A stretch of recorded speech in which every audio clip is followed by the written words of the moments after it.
FNAF theories are the lifeblood of the series. It's the reason the game blew up and the reason it remains popular to this day. But after 8 years now, we feel like we know a majority about what's going on. We argue over certain things, but a majority is generally accepted. Well, you know me. I love making people angrier than they possibly thought they could be. So, how about we cover some of the theories that will once again get you thinking about what's truly going on in the FNAF series, and also juice that sweet interaction ratio when you all yell at me in the comments. That's right, that's what we're exploring today. Let's do it. In at 10, Springlocked Cassidy. Cassidy is the most mysterious victim in the missing children's incident. Her name was hidden for years, only being revealed in the survival logbook and then confirmed in one of the FNAF movie scripts that Scott tossed out the window in a post on Reddit. But honestly, we don't really know much about her. We don't know how she died, and there are plenty of theories that claim to have evidence of her being a Springlock victim. Maybe William knew that it would be easier that way. I mean, after all, she does go on to possess Golden Freddy, and we figured that he could be a Springlock suit that had the guts removed, hence the slumped over nature in his FNAF 1 form. However, if this was the case and Cassidy's body was in that suit, wouldn't they have found it when they were gutting the animatronic? I mean, maybe William was the one who gutted it, considering how he was the suit technician, but for a suit technician, he also missed the fatal flaw with the animatronics that he literally designed, since he got in the suit while it was wet. Either way, Cassidy could have been spring-locked, and it would kind of make sense. At least, until Scott acknowledges it, though, it's just an idea. Maybe a theory, though. Get it? In at 9, Michael sucks. Okay, I get that people think that Michael is the good guy of the series. It certainly seems like he is playing the hero, okay? He's going after his father, trying to make up for his sins, kind of like Oliver Queen style. But really, Michael honestly just seems like he's faking it this whole time and not actually really doing anything. Like, sure, he says that he's going to like right his father's wrongs and come after him and whatnot, but like looking at him, he's not doing it because he's a good person, okay? He's doing it because he feels bad and not because of like some actual higher purpose. He blames himself for getting his brother killed, which subsequently means that anything that he tries to do good is only to make himself feel better about his mistakes. Because in the end, there's nothing that's gonna bring his bro back. Well, I mean, aside from turning him into a robot. But William has that covered, okay? He doesn't even really actually have the stomach to really end his father when given the chance. He says that he's gonna come find him at the end of Sister Location, but when he finds him in FNAF 6, he's not the one to burn the place down to stop him. Henry's the one who does that. Hey, Henry is the only one actually willing to stop William, and that just shows how serious Michael is about this. Like, yeah, Henry lost a kid, but Michael lost a brother, okay? If he really wanted to make sure that William was stopped, he also just wouldn't have let himself burn in the FNAF 6 fire, just to be sure that his father was down for the count, okay? But instead, he lets himself die so that he won't have to regret hurting his brother anymore, because he has the curse of knowledge, and knowledge is a curse, okay? Ignorance is bliss. You can quote me on that. And it ruined Afton. This is a bit of a wild one, but hear me out. I've mentioned previously how multiple security breach kids look like Afton kids. Gregory is very clearly meant to at least be an allegory for Crying Child. You know, the stripes on the shirt, the age, the relationship with Freddy. I mean, it's right there in our faces, okay? Whether you believe that Crying Child's a robot or not, he's at least meant to represent Crying Child. And now, look at the new Girl from the Ruins poster, okay? While she may be in black and white, she is very clearly blonde, okay? She also has pigtails like Baby does. And we know that Elizabeth is possessing Baby, okay? She's wearing a skirt exactly like Elizabeth was wearing the first time that we see her in Sister Location. And I mean, if Crying Child's 2 stripes are enough for a comparison, I think that, you know, a whole outfit is more than enough. And then, look at her shoes, too, okay? The lights are the only thing that actually has color on them, on the character herself, which is very clearly meant to get our attention. And then, those lights are purple and red. Purple, very clearly meant to represent Afton's in general, because, you know, purple. And while previously I said that the red might have been Vanny, Baby is covered in red. Head to toe. From her clothes to her hair, red is all over that animatronic. Or maybe it could just be that this girl is evil, like how Elizabeth always somehow wants to impress her father for some reason, even though he's the reason she's dead. I'm just saying, okay? It's not the craziest thing that this series would have ever done, alright? They literally brought Afton back as sentient code and then put him back in his own body after he was possessing someone, and then also kept them being possessed, alright? It's not out of the realm of possibility. And it's 7, imposter.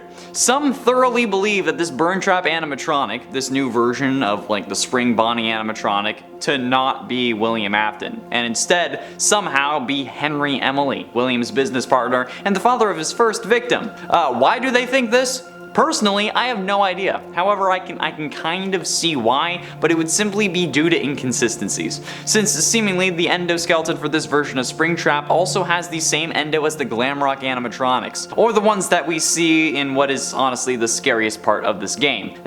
Since if this was Afton after all, the endo would have had to be the first version of an endoskeleton since it's the Springtrap suit. My explanation for this is simply because they had the model for his endoskeleton in the files and then were rushed to like release something because, you know, they delayed the game multiple times already and the game wasn't even complete when it was released. So they used that one and then added like the Springtrap bits onto him. But since he's so destroyed, it's difficult to really determine whether it is the same design as Scraptrap. And since Henry was also in the FNAF 6 location, it could have been him, but honestly I doubt it, okay? The only thing that is sus about the latest FNAF game is how well everything works out for Gregory and Gregory himself, alright? Gregory is sus. It's a sussy baka. And it's 6 sister wife suits. I love that I named this number this. One theory that I've seen plenty of times and that I'm sure was mostly like the start of FNAF 4 was that Golden Freddy and Fredbear are actually the same animatronic, suggesting that the reason Golden Freddy is all limp in the original FNAF and FNAF 2 are because of his endoskeleton being removed after Crying Child's bite in 1983, and that's why the suit has to teleport around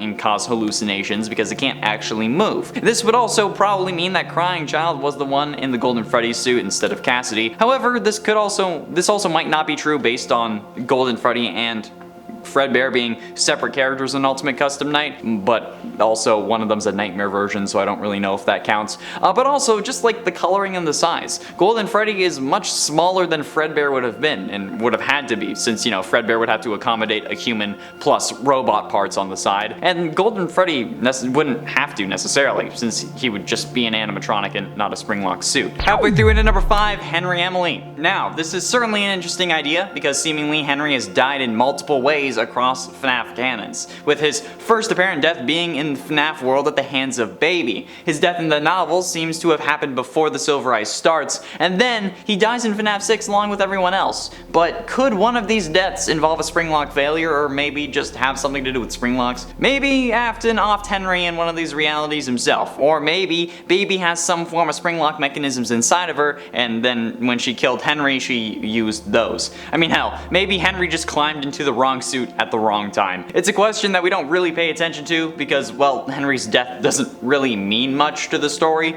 unfortunately, but it's still true. Henry dying doesn't really do much overall in the FNAF lore.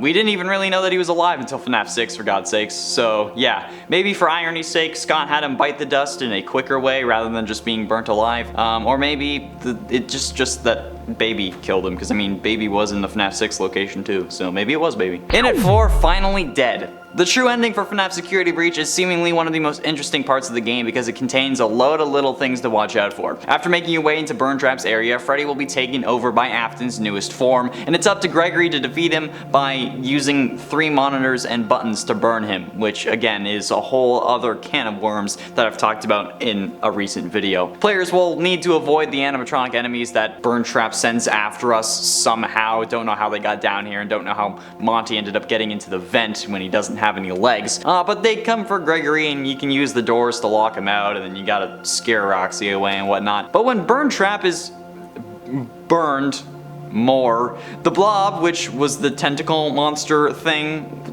again, a whole other can of worms, ironically, will attack him, making sure that he doesn't get free, hopefully. Freddy and Gregory will then be shown escaping and then sitting on a hill together after not recharging for an hour, which means that he should be dead. However, if the blob actually does kill William is a totally different question. There are death animations in the game file supposedly, however they aren't used in the ending, so we can't really consider them canon. Plus, the whole I always come back thing should have ended with this game, from what we understood about the series, but he came back again, so even logical conclusions aren't going to help us. So yeah, for the love of God, please let William finally be dead. Please, for my sake. Getting close to the end, in number 3, Psychopath. There are hundreds of possible reasons for why William Afton started killing. None of them really justify a killing spree, obviously, and a lot of them have to do with him losing his family, but there's also just the classic reason that there is no reason, and that William is just your typical run-of-the-mill psychopath and has no remorse for any of his actions. Now, the vengeful spirit referred to as the one you should not have killed seems to prevent this theory from being true, since if he had no remorse, nobody would really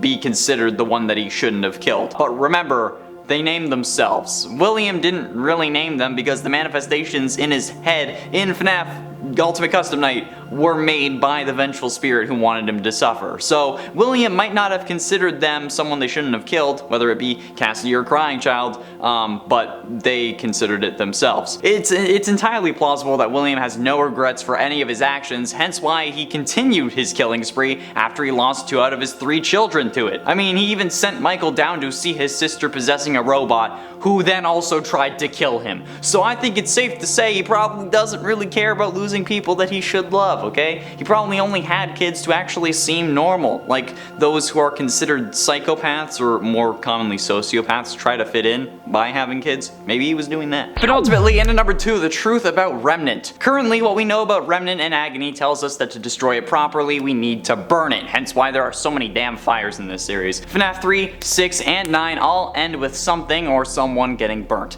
FNAF 3's fire was all about dealing with Springtrap, FNAF 6 was about putting everyone who knew about the atrocities that occurred at Freddy's to rest, and then in FNAF 9 we burned Burntrap multiple times to get him to stop possessing Freddy. And this is all because Henry learned that the only way to destroy Remnant and put these things to rest was through fire. But how is it that really we deal with all of these animatronics and people? Like, cause like, all 3 of the FNAF fires haven't really worked. We've been told that fire is the only thing hot enough to burn off Remnant, but we've also seen it described as being a liquid metal. If the soul-infused metal can be a liquid, then how is it possible to burn off the soul part? That's not how it works if something can be molten. So in essence, every single animatronic who was supposedly set free by a cleansing fire wasn't actually set free because of a fire, which leads me to believe that we actually have false information and that Dr. Talbert lied to us. But I mean, he wouldn't do that, right? He's researching things to get his little girl back, right? Well, this is where this theory actually happens.